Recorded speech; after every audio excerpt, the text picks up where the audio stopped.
Hi, everybody. Welcome to our masterclass today. We have Genevieve Harrison, one of our health coaches with Healthspan. She's going to present on balancing health, performance, and family. Thank you so much, Genevieve, for being here. And as always, save questions for the end of our presentation, and we will open the floor for a live Q&A. Hello, everybody. I'm Genevieve Harrison, and I'm a health coach with Vail Healthspan. I'm a professional ultra runner with the company On and a USCA certified ultra running coach. I'm also a mom of two amazing kids. Ocean's 7 and Coco just turned 5 yesterday. Today, I want to talk about endurance in life, the delicate and vital balance between health, performance, and family. Under the umbrella of Vail Healthspan, where we explore our individual baseline strengths and long-term goals, I believe this is an essential conversation. Too often we chase the perfect strength routine, the ideal sleep schedule, or the next best nutrition hack without addressing the foundational principles that make real lasting change possible. For me, it boils down to two but powerful truths: consistency over time and quality over quantity. Understanding the why behind what we do and being willing to evolve is where real transformation begins. Whether your goals are rooted in the Healthspan program or stretch beyond it, everything begins with two simple but powerful questions. What do I truly want, and why do I want it? From those answers, we can build a plan that's both meaningful and sustainable. For me, my core priorities are family, health, community, and a sense of freedom. Every decision I make is filtered through these values. When I'm aligned with them, my perspective becomes clear, and I'm able to move forward with purpose, not pressure. I'm a 38-year-old ultra runner racing on the global stage alongside some of the strongest athletes in the world. Sure, there are always ways I could train harder, recover more efficiently, or dial in my nutrition. But I come back to my priorities. The truth is, my goal isn't to win races, it's to show up on the start line of some of the world's most demanding events, knowing I got there with my kids by my side, rooted in my community, and strong in my health. If I've stayed true to that journey, then I've already won. The race, that's just the cherry on top. With all this in mind, I want to begin this conversation with a story, a moment when everything in my life felt completely out of balance, and what that moment taught me. We all carry stories. Sharing them can be a powerful way to spark connection, growth, and meaningful change. This is mine. 7 years ago, almost to the day, I lost my mom to glioblastoma, a fast-moving brain tumor. She was a mother of 6, a musician, and a runner. She was the person who taught me that movement, especially running, could be a form of meditation, reflection, and joy. She modeled what it meant to feel good in my body, to feel strong in your bones. This photo is of her during her college days. The one beside it shows my sister and me lacing up for a 50K in her honor after she died. Running was a gift she gave me from a young age. I wanted to be just like her.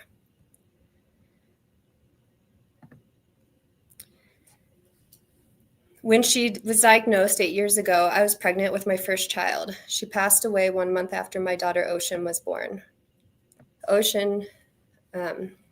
In the span of 1 month, I had lost my mother and became one. I said goodbye to one of my greatest sources of strength while welcoming a brand new source into my life. In that moment, I made myself a promise. I would keep running. I would keep choosing the things that brought me joy. And that is my why. What is yours?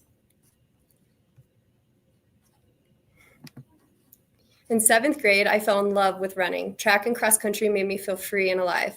But during one 800-meter race, a girl from Hoover High School, Sarah McCourt, passed me and said, "You run like a duck." In that moment, my joy turned to doubt. I felt embarrassed for thinking I was good at something I loved. Her words stuck with me, but so did my resolve, and I quietly made it my mission never to let her beat me again in a high school. And she didn't. That experience taught me something powerful. Joy and doubt can coexist, and two things can be true. Confidence can grow from criticism, and strength often begins in the moments we feel most unsure. We all carry stories, we all carry doubt, and we all carry strength. As we navigate our healthspan journeys, facing new and often uncomfortable challenges, remember, doubt doesn't mean you're failing, it means you're growing. Real change happens when you show up anyways. I often think of my life and my longevity as an athlete and a human as a three-legged stool. The legs, training, health, and family. If one leg gets too short or is missing altogether, the whole system becomes unstable. It tips, wobbles, or collapses entirely. Longevity isn't about pushing through the imbalance, it's about keeping all three legs strong. So training is the obvious one, but as a busy athlete, it's not just about volume, it's about quality. I've learned to train smarter, not just harder. That means purposeful sessions built in recovery and choosing workouts that serve the bigger picture, not just today's ego.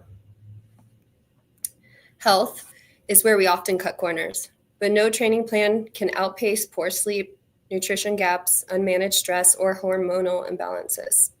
This is the foundation of Healthspan. If you want to perform well on the trail, at work, or in life, your body needs to feel safe, nourished, and restored. Family is the heart of the stool for me. It's not just about balancing my schedule around my kids. It's about recognizing they are part of the reason I show up at all. They are my emotional fuel, my logistics crew, and my reminder of what truly matters. Without them, my purpose gets shaky. In the context of Healthspan, this stool becomes even more important. We're not just aiming for short-term performance, we're building sustainable systems that support us for years to come. That means training with intention, not just intensity. Prioritizing health metrics like sleep recovery, nutrition, and hormonal balance. Staying grounded in the relationships that give us meaning. When all three legs are strong, we don't just stay upright, but we move forward with strength, balance, and joy. So here are some strategies to do all of this. Some of these strategies I use every day and come back to them constantly. Micro-scheduling. Sometimes life doesn't allow for hours of training, but small, consistent efforts add up to big results over time. Micro-scheduling involves finding pockets of time, just like 20 or 30 minutes here and there, and using them effectively. So an example would be a 20-minute Zone 2 run. It might not seem like a lot, but it's a great way to keep the aerobic system engaged and build consistency. This could be a morning jog before the day starts or a quick session during a lunch break. Consistency in these smaller sessions ensures you don't fall behind, and it's easier to fit into a busy day compared to committing to a longer workout. You don't always need to dedicate hours to making progress. Non-negotiables. Having non-negotiables in life is like setting boundaries to ensure your well-being. There are things that you simply cannot let slide because they nourish the most important parts of your life, whether it's physical, mental, or emotional health. So some examples of my non-negotiables are sleep. I prioritize 7 to 8 hours of sleep each night. Sleep is foundation to health, performance, and recovery, so it's non-negotiable. I don't operate under 7 hours of sleep very well. Sunday dinners, a weekly family dinner with everyone, where everyone gathers, disconnects from the outside world, and reconnects as a family. I'll just simply say no if I'm invited anywhere else. Solo running. This is so important to me because I get invited on lots of runs. But a solo training session for me is for personal reflection, mental clarity, or just time to think and process my week. This could be a weekly ritual that sets the tone for a good mental reset. It could also just be a quick walk. Family time is another non-negotiable. Weekly outings or one-on-one time with each child to ensure they feel valued and supported. Weekend phones are down. It's easier said than done. Training cycles that flex with life. Life is dynamic, and sometimes things are flowing smoothly. Other times you're navigating challenges, and you need to completely ease off at times. Rigidly sticking to a set training plan, allowing flexibility so your body and mind can adapt to life's ebbs and flows. So I kind of look at this as like my green light, my yellow light, and my red light weeks. My green light weeks are my high performance weeks. I'm in top form. I can push intensity and volume and focus on quality training. Yellow lights is more realistically where I sit most of the time. And this is moderate intensity and volume, allowing some space for recovery or life adjustments. Perhaps I'm getting less sleep than normal, or the kids have more needs than normal. I'm I might reduce the intensity these types of weeks. And then the red light weeks. This is a week when I focus primarily on rest and recovery. Maybe this is due to travel or sickness and family commitments or mental fatigue. The focus is on nourishing the body, not stressing it further. So being flexible to say that a red light week is okay. Last week, I took 4 days off because I was not feeling good.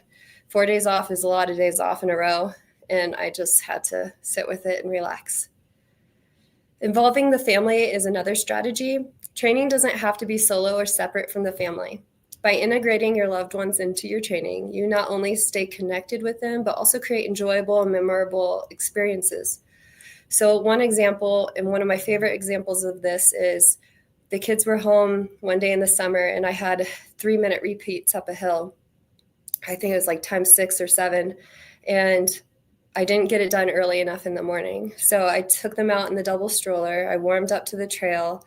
I brought lots of toys and coloring utensils and all kinds of things for them to do. And I put them at the bottom of the hill. And I did my 3-minute repeats up and down the same hill so I could see them the whole time. They would cheer me on. And it's one of my favorite memories, training. Letting go of guilt is another strategy. This is something I work on every single day. One of the hardest parts of maintaining balance is feeling guilty for not being able to do it all. But letting go of guilt is about recognizing that you can choose how you spend your time and that choosing wisely is key to your well-being. So I've gotten better every day, letting go of the guilt for going running. Endurance training, like running, biking, or swimming, isn't just for racing and staying fit. It's one of the best things you can do to support long-term health and a longer, stronger life. And here's how. And this is going to sound a little redundant, but it's good to hear. Number 1, a stronger heart. Endurance exercise keeps your heart healthy. It lowers your blood pressure, improves circulation, and reduces the risk of heart disease, strokes, and other serious conditions.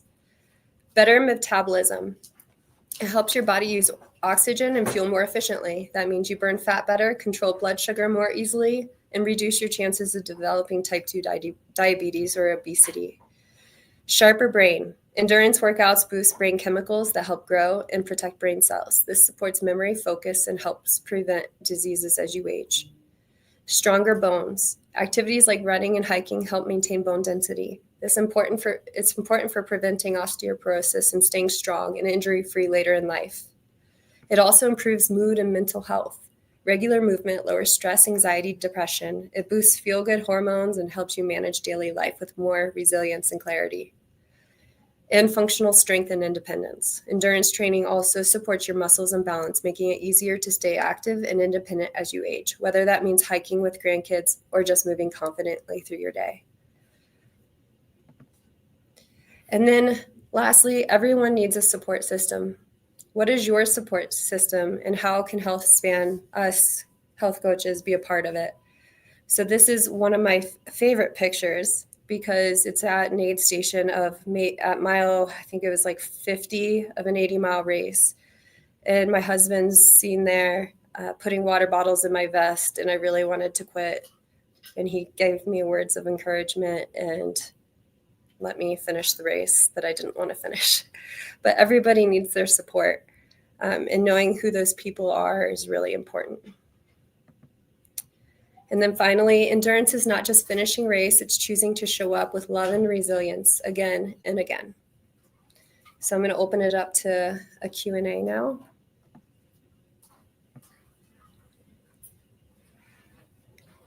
Are there any questions? Yes. Give us one moment.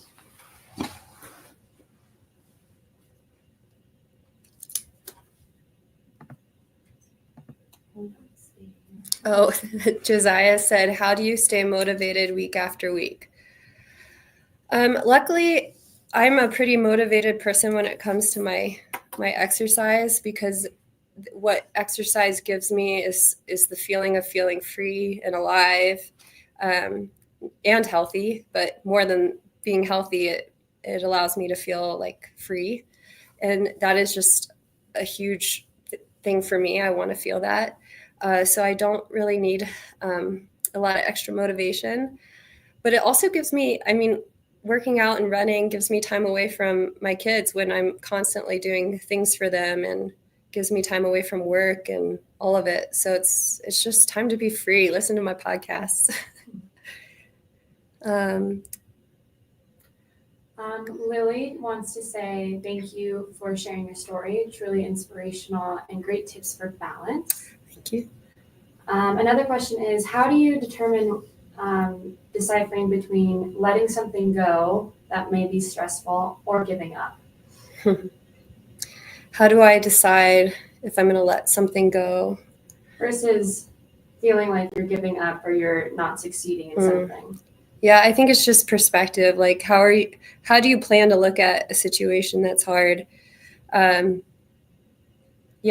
Sometimes I kind of just picture light switches. Like, I'm just going to turn that one off. I'm just going to drop it and just like move on. Cause there's just so many of those things in life that you can just procrastinate on, and it's just not worth it. It just takes energy. So yeah, I like that, the light switch, and I'm going to drop it. I'm going to hold it for a second. I'm going to feel it. I'm just going to drop it. Do you have any advice for someone getting started down their path of physical fitness who already has a busy schedule? How do they carve out time to get started? Yeah, I think little bits at a time. And it goes back to the quality versus quantity. If you have 10 minutes a day, do 10 minutes. It doesn't take a lot, but be consistent with it. So give yourself 6 out of 7 days you're doing those 10 minutes. And I assure you, you will see differences, and you'll start making more time for yourself for that thing. Great. Lily is asking, do you have any tools that help with organizing your schedule, or do you move day-to-day planning? I cannot do day-to-day planning anymore. I used to be that way before kids. Now I have a Google Calendar, I have my Outlook calendar, I have my home calendar. I'm a big list person. So I actually write down a list every morning of things that I need to accomplish. But I'm also not that hard on myself if I don't accomplish everything on that list. Because I also know that just some free time when I can just go garden or hang out with the chickens or my kids, like that's also really important for me. So yeah. Awesome. From Kyler, what's it like having your kids at the races and aid stations and at the finish line? That's such a great question. It's everything. I feel like for me at this point in life, like if I do a race and the kids aren't there, I don't really know why I'm doing it at this point. I can find a competitive drive in myself, and I can race other people, but when I know my kids are at a race, it just changes everything. It becomes more spiritual. Like they're there every morning and every night of my life, and they're trying to help me fit everything in, and they're a part of it. So I want them to run across the finish line with me. So it used to be pretty hard in like really long races to see them at aid stations, like 100-mile races. I used to get really sensitive and emotional when I saw the kids, because I would ask myself, why am I doing this? I just want to be with them. But when I finish a race and I can see that they're proud of me for doing it, it just makes it all worth it. What signs do you look for when it's time to reduce training volume or adjust your routine? Great question. You can look at different things now that we have Oura rings. You can look at your HRV. You can look at I have a pretty good sense of what my body can handle and what it can't. And a perfect example is last week. I did a really long run last Sunday, and I thought I was feeling better. I had a cold, but after the long run, I just was completely shut down. And so I took 4 days off. I think just not lying to myself. I also don't follow myself on Strava. I don't do a ton of social media, even though I have to do it for some of my on stuff. But I'm not I try to stay disconnected a little bit in the comparison games as an athlete, and just really listen to what my body needs, because I'm a mom. I'm 38. I'm not a 25-year-old living in a van racing every weekend. It's just not my life. So I have to respect where I am, and just listen to myself, because I'm ultimately the one that knows the most about myself. What were the biggest mindset shifts that helped you dismantle self-doubt while balancing performance and family? So I actually have this one tattooed on my arm. It says attitude, effort, and it has an Indian paintbrush. Yeah, attitude for me. I do attitude checks and effort checks. I do them in races. I do that in workouts. I do that when I'm as a mom, when I'm parenting. I check my attitude. I know what a good attitude is. And then effort. Am I putting in the effort? I know that I can. And if I can't, then why? Like, I think just being realistic with myself helps. And then reflecting, like asking yourself what's going on and why is that going on, and then going back to those things. Great. And I think we will finish with this one. If somebody feels overwhelmed trying to do it all, what's the one thing you'd recommend they start with today? Just do one thing. I feel like something that has helped me in the past is, like, when you get out of bed, something I love is like putting my feet on the floor and just telling myself, this goes back to attitude and perspective, but just telling myself, I get this day. Like, this is cool. I get another day. And how am I going to spend that day? So just working on the attitude shifts, I think, is something that you can start any second. Like, if you make a decision to make a change, you don't have to do everything right away. And I keep telling athletes within Healthspan clients within Healthspan, that, like, we are working on so many things all at once. Be proud of the small changes that you're making, and the consistency, even if it's smaller than what I've prescribed or whatever. Just find the good things that you are doing and be proud of them. And then just start really small and be consistent. Amazing. Thank you, Genevieve. Thanks. That was great. Okay, everybody. Now we're just going to go through our upcoming events. So next week, Dr. Barry Sandler will discuss a quick guide to Healthspan. Then we have nutritionist Jen Summer-Dirks discussing nutrition for exercise the following week. Followed up by, that will be the end of our May series for our masterclass. And then in November, from the 1st to the 8th, we have the Healthspan and Wellness Retreat. You can go to vailhealth.org/retreat to learn more. And that is it for today. As always, we appreciate your joining us and having questions. Genevieve, thank you for giving your presentation today, and we look forward to seeing you next week.